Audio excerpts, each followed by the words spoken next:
And aloha! Welcome to the Blue Note Fan Report. I'm Guy, the Hawaii Blues fan, and I'm your host on the only program that is by a fan, for the fan, and absolutely about you, the fan. So are you Guy or D?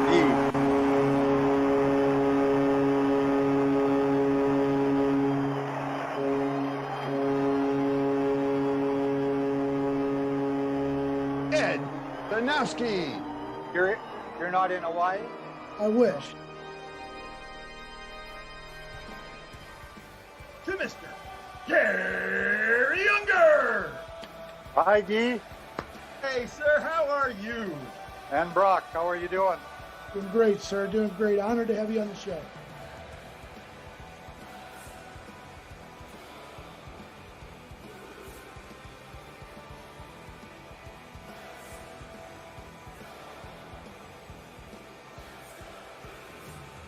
You know, I had the privilege while I was in the forces, in the Canadian Armed Forces, to take the Stanley Cup to Afghanistan. Only hockey fans would deploy to Afghanistan where it's 105 to 135 degrees every day, and they'd take their hockey sweaters and play ball hockey. This is a year for the Leafs. The Leafs are going to win it all this year. One of the players down the line said, "You got to be kidding. The Taliban got a better chance of winning the cup."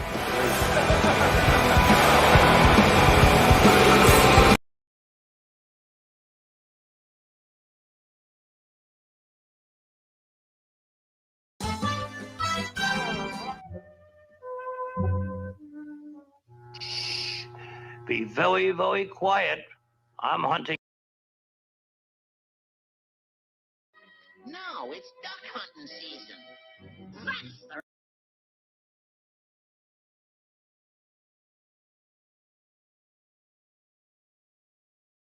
That's right. It's duck hunting season. Aloha and mahalo. Welcome to the Blue Note Fan Report. I am Guy, the Hawaii Blues fan, and today is game day. Got a lot of news coming in and away, and we've got my friend, my buddy, and my pal, Miss Ashley Slab Jones. Hey, Guy.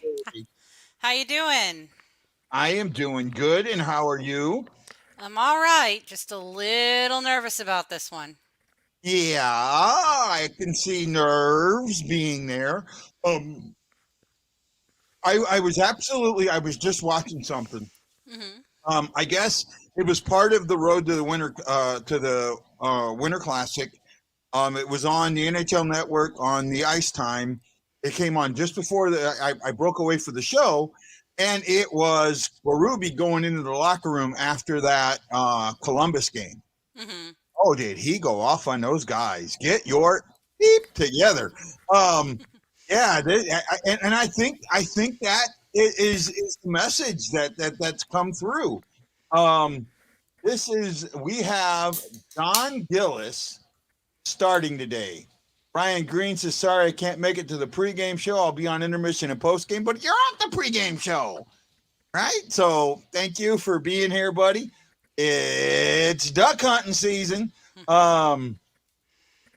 Here, ready for some Blues hockey. Oh, like the intro. You're getting a little bit fifth goalie skating for the Blues this season. Yeah, that's kind of. I'm trying to figure out. You know, what do you do when you've got to deal with transporting the puck through the neutral zone and about Logan Brown decisions with it for the most part, you know, whether getting it deep or making a play. And then, you know, he can work the corners pretty well with his big body, and he's got good hands. So that's his game. You know, I think he has to understand he needs to get pucks in and go to work and work in the offensive zone, using his big body and his hands. And a goal for the Blues tonight. It's going to be this. Don Gillis gets a start tonight. Is it Gillis or Gillies? Gillis, whatever. You know, I mean, he'll probably never start for the Blues again, and he'll probably never get called up again. So, you know, who was the guy? Remember, the Cardinals used to have a guy, Simacek or something like that, and I can't remember it. On one of the MLB shows, one of the guys used to be on the he was on the Red Sox during the World Series. We used to call him Slavitovich, you know. Whatever, man. No, I don't think you'll ever be up, but you're just Slavitovich, you know, that type of thing. So he's just Gilly's Pub, you know, down in Texas. It was the biggest bar in the world, had a rodeo in the center of it. Well, that's why I think it's Gillies, not Gillis. Gillies, Millies, Minies, Moonies, Manies, you know, I don't know. But you know what? There's something interesting about tonight's game. And that is? Believe it or not, did you see the stat pack I sent you? Yeah. Did you notice how even the teams were? Yeah. Right? Let's pull up that stat pack and kind of show some people some stuff. I think this is, you know, I love going through things and, you know, checking things out and having fun and seeing what you can see. But there was something in this stat pack that just absolutely, like, really, I was like, wow, man. Let me show you guys something, and hopefully I can bring it up so you can see it good enough. I don't know how well you guys can see this, but let's look at the power play numbers, right? The power play, or not power play, penalty kill. I think penalty kill was one I want to look at. Power play. The Blues have had 77 attempts, scored 23 goals. They're third in the NHL. The Ducks have had 78 attempts, had one more attempt, and scored 20 goals. So they've scored 3 less goals than us, and they're fifth. You know, that's pretty close. But everyone talks about the Blues penalty kill not being that good. Well, if you look at Blues penalty kill, and I wish I had, like, you know, the circle thing that I could do. I got to figure out if there's a way to do that. Look here. The Blues have scored 13, or given up 13 goals on 74 attempts. And they're 11th in the NHL, 82.4%. The Ducks have had the same 74 attempts, but have only given up 10 goals. The difference between being at the middle of the pack and being at the top of the pack is 3 goals. That's it. Mm-hmm. 3 goals. And then I was also going up here and looking at these numbers, right? The Ducks are scoring 3.1 goals per game. The Blues are scoring 3.4 goals per game. The Ducks are allowing 2.7. The Blues are allowing 2.7. The Ducks are taking 31.6 shots. They're allowing 32.6. The Blues are taking 32.9 shots and allowing 31.7. Think that the shots are going to be 32-31 tonight? It's a good possibility. I mean, yeah, the numbers, these teams, that, you know, they are extremely closely matched. And then you get up here and you look at something really impressive to me. When you score first on the opponent, on the Duck, or when the Ducks score first, they're 11-4-2. But when the opponent scores first, they're 4-5-3. When the opponent scores first on the Blues, they're 8-4-0. The Blues can come back. The Ducks can't.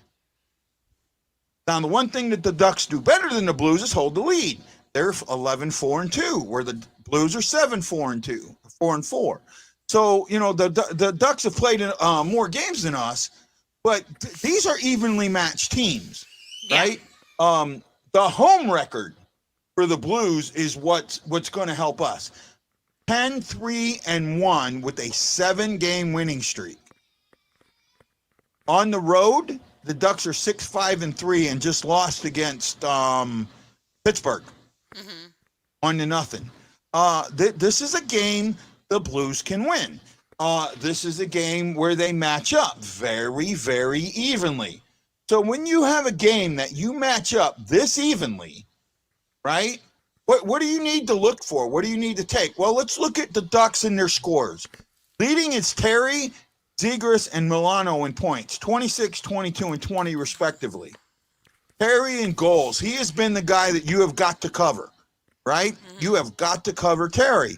Zegras is there in assists. You know, he's a good passer. You've got to make sure you're covering him. But then again, so is Getzlaf. Getzlaf has been a little bit of a thorn for the Blues, right? They don't have a hat trick yet. We've got 2 of them, right? Penalty minutes. Mason's got 41 already. Zegras has got 24. This is a young kid that's taking penalties, getting to take penalties, right? Tarasenko, take your shots. He's at 93. He's at the top of the league in shots. Just need him to net a few more. Need him to get some better passes. Bushnevich leading the league leading the Blues in plus minus at 12. There's some good stats that I saw here, and these teams are very, very even. So what do you think? I don't know. I just don't have a very good feeling about today. Maybe it's because we're down Kyrou. Maybe it's because we've got Gillies and net, but I've got a little bit of anxiety about this one. They are evenly matched, and we don't typically do well with teams that we evenly match or are better ranked than. Actually, I think the Blues are not going to look at it that way. I think that they've gotten much better at playing simple, right? Oh, the Thunderbirds tonight. Oh my goodness. They were up in Scranton, Wilkes-Barre. They played the baby Penguins and got trashed 6-0. Ooh. Ellis came in, Ellis started, and then Hoffer came in, and then Ellis came back. Oh, wow. It was bad. He was bad. Bad, I say bad. Right? I'm having fun today. You having fun? I'm having fun. And that's what's important, and that's what making this show good. You know, you like how I started it? Shh. Very, very, very quiet. It's duck hunting season. That's right. It's duck season. Let's go hunt us some ducks. They're going to have their backup in. Gibson got hurt in the last game. He is going to be the backup tonight, I think. But I also thought that they were going to pull somebody else. I'm having no fun yet because of the T-Birds, but hopefully the Blues make it a fun night. No, Mike, screw you. I'm fun. I'm the one that's making it fun, not the Blues.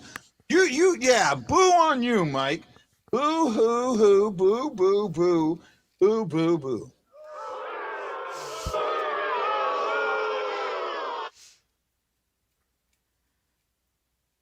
Come on, shift page. Yeah, my finger just wasn't getting in there. No, I want to watch. The first period is going to be very important tonight. It's Star Wars night, by the way. Right? Star Wars night in St. Louis. Star Wars night. Darn it. Yeah. Well, not only that, it's been a Star Wars weekend on TNT. Oh. Right? And tonight, well, at 7 o'clock my time, I don't know what, I might be like getting the go nice.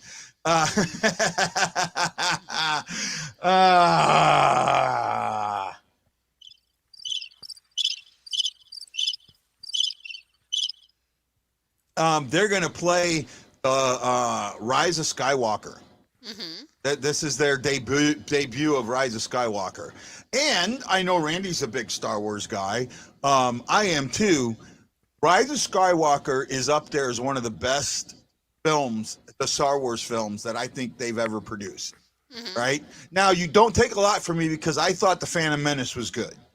Right? I also like The Phantom Menace, but I mean... Well, see, I think a lot of people looked at The Phantom Menace wrong. Yeah. Right? I think too many people tried to look at The Phantom Menace has more of an origin story than a standalone movie.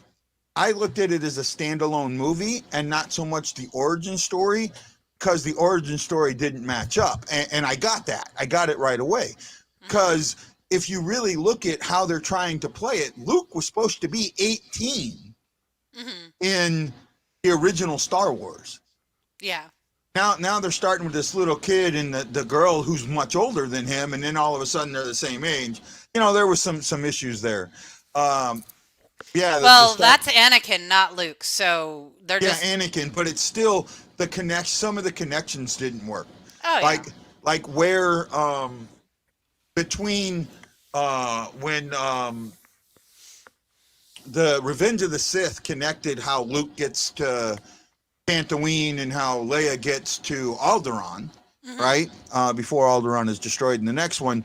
But it's actually, timeline-wise, it's not as far. It's farther apart than what it should be. So Padme was a cougar.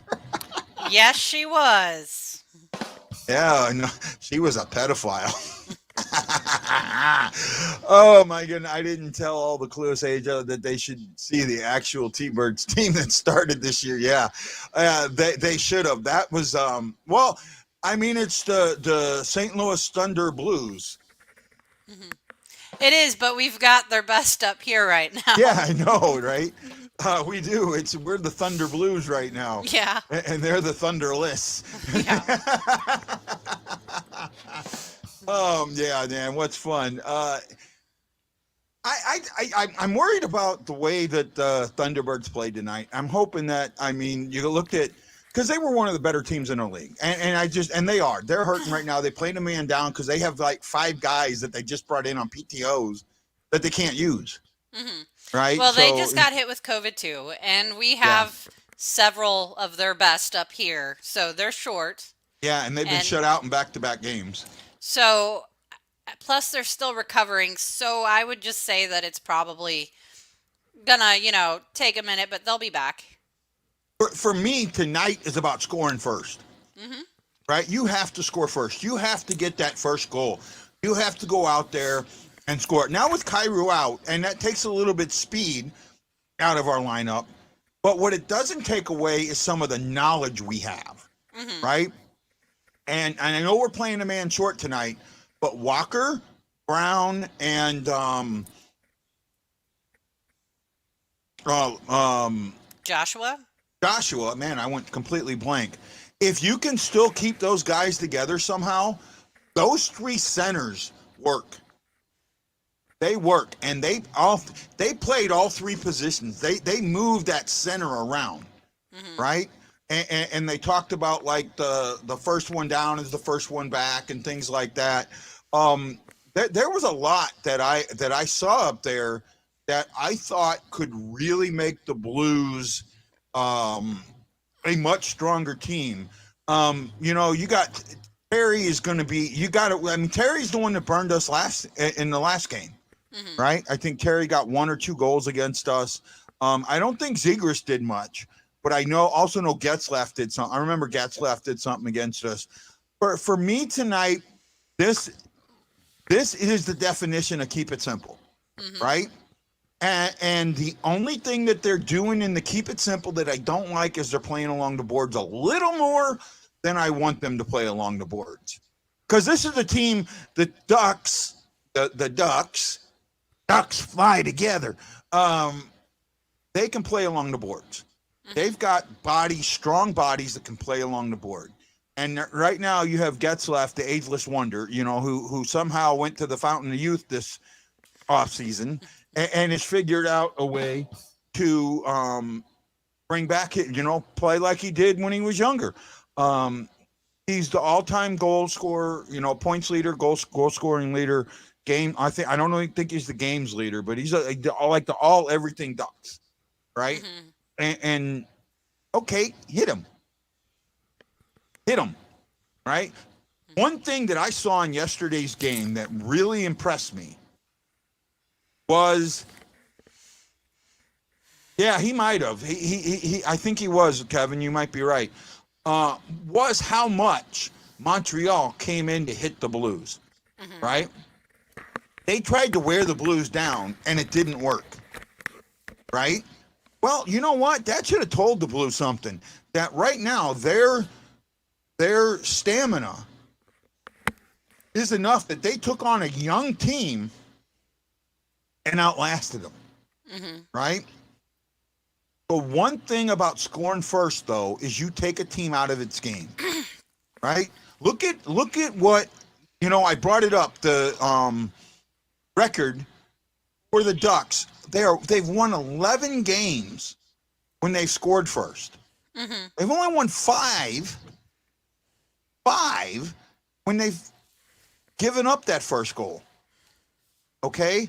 So they're a team that holds the lead, that gets the lead and holds it. Well, if you get in there and score on them, they're not that team. They're not a comeback team. So let's go in there. Now, the last game was in their building. This game's in our building. Mm-hmm. Let's show them what this building means. And I'll tell you what, Lindgren, the last 3 guys that I've heard do their interviews with Panger have made one really big statement. Do you remember, I think it wasn't Walker, it was Bushnevich, right? Bushnevich, after he was the star of the game, with his goals, he talked about the crowd getting on them. And then what did he say? We heard them, right? I think they had a bad first period. They had a great first period. Bennington also did that. Bennington said that. They were getting on it. Lindgren talked about the crowd. Yeah, I heard them. They popped me pumped up. Walker, yeah, freaking A. Yeah, freaking A. Walker talked about, man, that guy sounds like he's from my generation. Walker talked about how the crowd was pumping him up, how the guys were pumping him up, right? All that stuff that was coming out from the crowd. Now, I've heard this a lot, and I've pushed it back. I've been a back pusher on it about the Blues thriving off the crowd, and that's one of the reasons why they didn't do well in the bubble, because there was no crowd. To me, I just didn't. I didn't feel like that because. You see, I actually think that that's something that is true for the Blues, because they even thrive off of the away crowd. Like, they hear them heckling them and they're like, okay, and they put on a show. That's why they usually have a really good road record too. Not this season, but normally. Yeah. Well, I've seen that, but see, to me, I think of, the hockey warriors out there, practicing, nobody watching them. Having a game with, well, some of their games, there's a lot of people at, but having games where there's nobody there, right? Well, like the alumni camp, right? The Saturday game, there was nobody there. Right? Friday game, there was nobody there. Saturday game, there was a few people there. Not many, but they were out there anyways. They didn't need the crowd, right? And I think that's, to me, that's like, in some ways, you think the guys have to clear the mechanism to use a baseball phase, and that's from what movie? I'm not much of a baseball movie fan, sorry. Come on. Okay, guys. Clear the mechanism when you turn in Bennington. I think Bennington will be back by next Saturday for the Dallas home game. That's when I think Bennington will be back. Where does clear the mechanism come from? I'm going to see if anybody gets it before I spill the beans. They need to clear that mechanism and not hear the crowd. Really, because you got to tune that out. It's hard. I get it. It's really hard. But to me, I would think no crowd would make it so much easier. Right? Maybe I'm wrong. Maybe this is a team that is somehow, nope, not Bull Durham, somehow figured out. However, an actor in Bull Durham said this line in another movie. And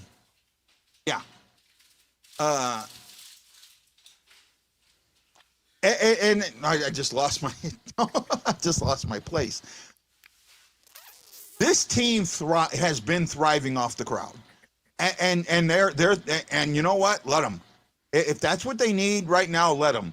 I don't think that we're going to have another bubble situation. I think that COVID's not going away, but we're learning how to live around it. Right? It's somewhat, and I think about this, and I did a little research. It's basically somewhat like the Spanish flu, influenza. It never went away. People learned how to live around it, right? They learned, people wore masks. They did things like that, and it also killed a lot more people. 100 years ago because of things like that. Nope, not Rookie of the Year. Oh man, I can't believe nobody's getting Is it Major League? Nope. But I'm telling you this. From Bull Durham, one of the actors in Bull Durham was also in this other baseball movie and said that line. Hey, So I'm going to Randy, let it hold a little bit. have you watched a baseball movie that said something about clear the mechanism? Yeah, it's a baseball movie. It's not Bull Durham. It's not Major League. Mm-hmm. Oh, Tessa! What was that last one? Tessa's at the game. Hey, Tessa, how Pride you of doing? the Yankees?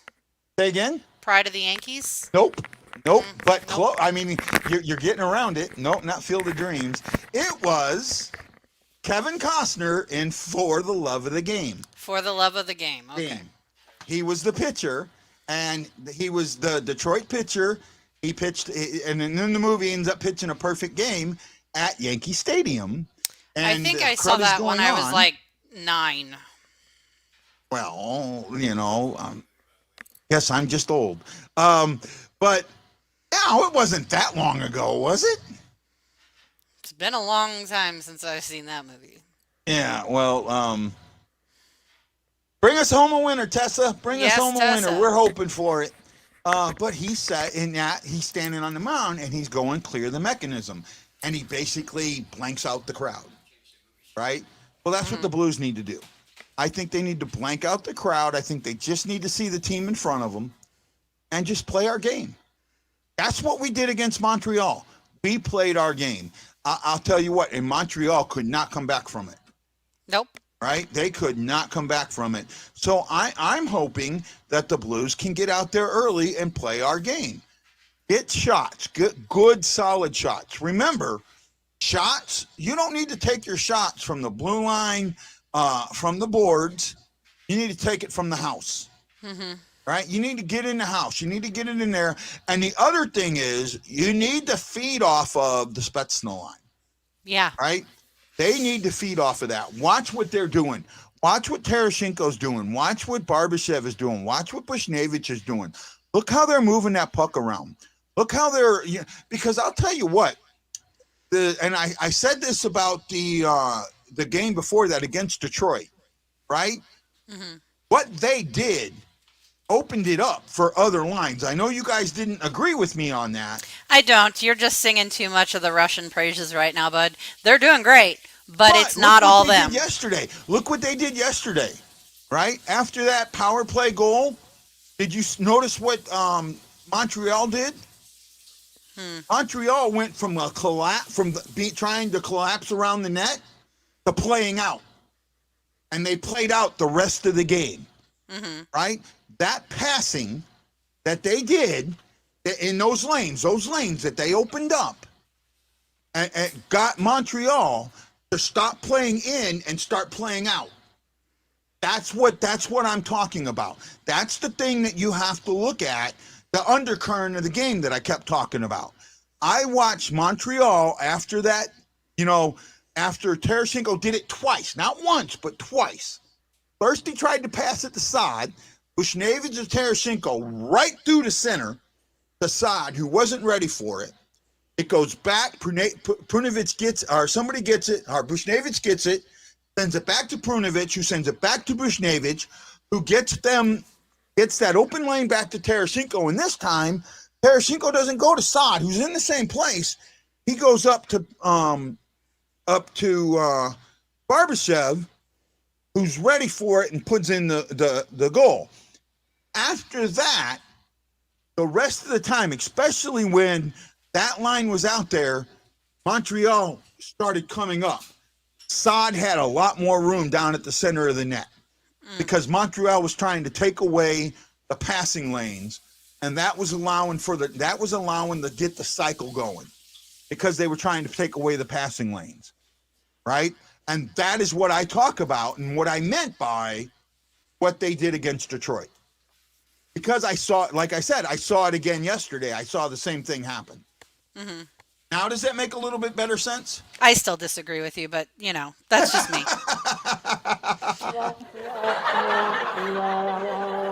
I'm sorry, but I'm really not feeling good with this game. So my score prediction is 3-2 Ducks. You know, I've gone out there and I've picked. I know I'm way late, but no, Cairo's like, hey Ryan, how you doing, buddy? Welcome to the show. Jeff A. Dawson's going 4-2 Blues. Kevin T says 3-2 Blues. Kevin, I like where you're going, buddy. I like where you're at. I'm in that zone, but I think the Blues the Blues are averaging over 4 goals a game in the 7-game win streak, and that's going to be the key. They need to keep putting goals in the net, putting pucks in the net. Gillies, oh, wow. They just showed Perron snap his stick. Oh, that was when he hurt his rib. Mm-hmm. When he got hit, when he got the concussion. Mm-hmm. When he got the concussion and he kind of tried to get up and his stick snapped on him. You could tell there. I can see him being back really soon. I thought, now this is the one thing that I don't understand. I'm sorry. I would put Bozak in on that fourth line tonight. I would have too, but I mean, COVID could have kicked him harder than they wanted us to know, and maybe his stamina just isn't there. It's not worth the risk, especially if we've been able to play well with 11 forwards so far. We might as well give him, the extra.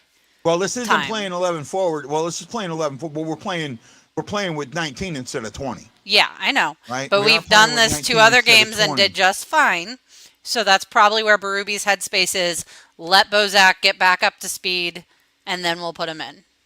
Yeah, well, you're going to see Bozak back soon. You're going to see Perron back soon. You're going to see Bennington back. You're going to see Falk back. And no time too soon, because we're going to need them for Dallas. I bet you we're going to see at least 2 of them on Tuesday. Yeah, I think so too. Game is almost on. So my prediction, and I hate doing this because almost every time I predict the Blues win, they lose. But I do see them continuing this win streak against the Ducks. I think the Ducks had a really tough game against Pittsburgh. I think not scoring affected them a lot against Pittsburgh. They're going to come out fast and hard, and I think that bodes well for the Blues, because every time we've seen a team come out fast and hard, the Blues are able to weather that storm and come back. So I'm going 4-2. I think 4-2. I like Jeff Dawson's, and that's like the pick of the day. More 4-2 scores get picked than anything else. Dawson, I'm with you there, buddy. 4-2. And you know what I might try and do? I might try and get for the Tuesday game, see if I can get the pick'em contest back. That would be awesome. Right?